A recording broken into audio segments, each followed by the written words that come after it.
এই যে সুন্দরী গাছ দেখছেন, সুন্দরী গাছ এই সুন্দরী সোজা হয়। এই আপনার লাইফ গ্যারান্টি, বুঝছেন, পোকাও ধরবে না। এই গাছগুলো ধ্বংস হয়ে গেছে কেন, মনে করেন যারা এখানে রক্ষক তারা এই মালের বিনিময়ে শেষ করে ফেলাইছে। এই সুন্দরবন এই যে কয়েকটা গাছ দেখতে যাই আজকে। ও হো, তার মানে এই গাছ বিলুপ্তির পথে। বিলুপ্তির পথে। আল্লাহ দিয়েছিল দান্দা, তাকে কি সুন্দর মারাও গেছে অনেক গাছ। গাছগুলো ধরনি এমন মারা যায়নি, এরকমই হবে আবার ভেঙে যাবে। এগুলো দেখা যায় মরে গেছে।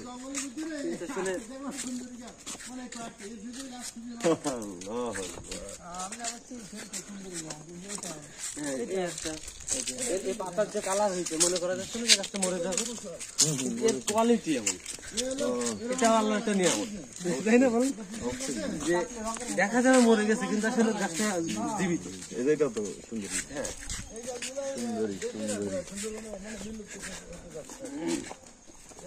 এগুলা লাগাই দিলে হয় না?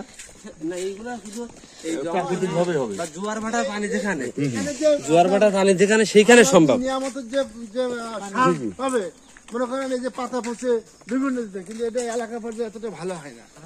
আমি অনেক, এই যে সেদিন আমি গতবার দিলাম বগুড়ায় পাঠাই, হুজুর আসছিল, চারা দিয়েছিলাম, গোলের চারা দিয়েছিলাম, এই গোল পাতা দেখছেন না, এর চারা দিয়েছিলাম। বগুড়ায় আর একজন হুজুর আমাদের এখানে চাকরি করতো, যা আগে আলাদিস আন্দোলনে যে আপনার ওই যে ছিল না, কুয়েত থেকে যে চাকরি মানে বেতন আসতো, আল হারামাইন ফাউন্ডেশন, আপনার জানেন মানে সৌদি থেকে টাকাটা আসতো আমাদের মসজিদের যে ইমাম সাহেবের বেতন গুলা। এবং আমাদের এখানে ওই সময় রমজান মাসে আমরা 30 দিনে 30টা গরু খাওয়াতাম মানুষকে। আমরা কিন্তু এখন কিন্তু আরেকটা নদীর কাছে চলে আসছে। ও হ্যাঁ, তাই তো।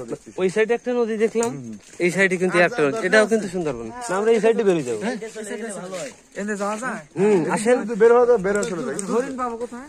এখানে আসেন, হরিং এর জায়গা তো আমরা অবশ্যই যাবো। জোরে হাঁটো, সন্ধ্যা গেলে সন্ধ্যার সমস্যা না, আমরা বেশিক্ষণ লাগবে না, হয়তো 5-7 মিনিট লাগবে, তার ভিতরে ইনশাআল্লাহ আমরা পৌঁছে যাবো।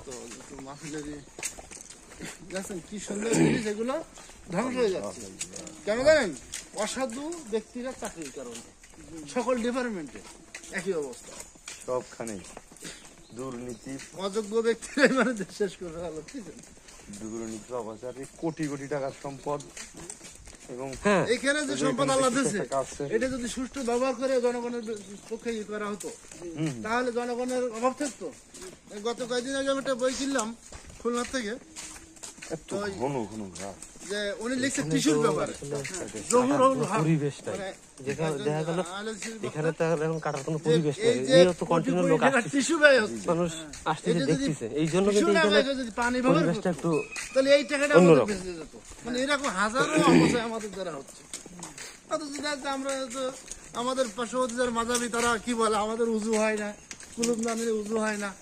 তারপরে এই যে শবে বরাত গেল, তারপর আমরা লামাজাবি, হ্যাঁ, এই আমাদের তাদেরকে অন্ধ করে রাখছে। সূরা রহমানের মধ্যে অসংখ্য আয়াত, খালি আইজি আলা ইয়ারাব্বিকুম আতুকাজ্জিবা। আল্লাহ কোন নিয়ামতকে শুকরিয়া আদায় করে শেষ করে না। কোন নিয়ামতকে অস্বীকার করবে? কোন নিয়ামতকে অস্বীকার করার মতন নেই। একেবারে গভীর জঙ্গলের মধ্যে আমরা চলে আসছি, তাই না?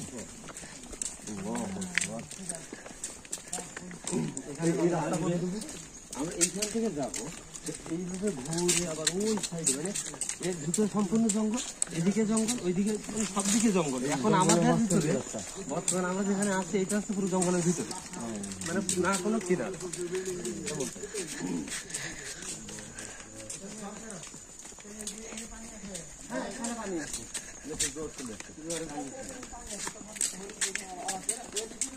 এটা কি গাছ? এটা সুন্দর গাছ,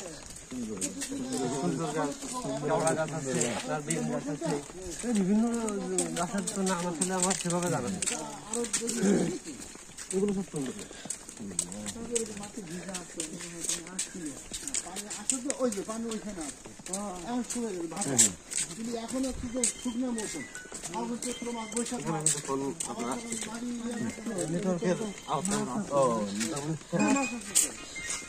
এটা প্রচুর গাছ, প্রচুর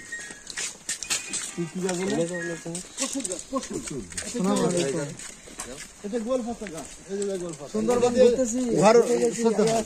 এই যে চালা এই যে আপনারা দেখালাম না একটু দূরে থেকে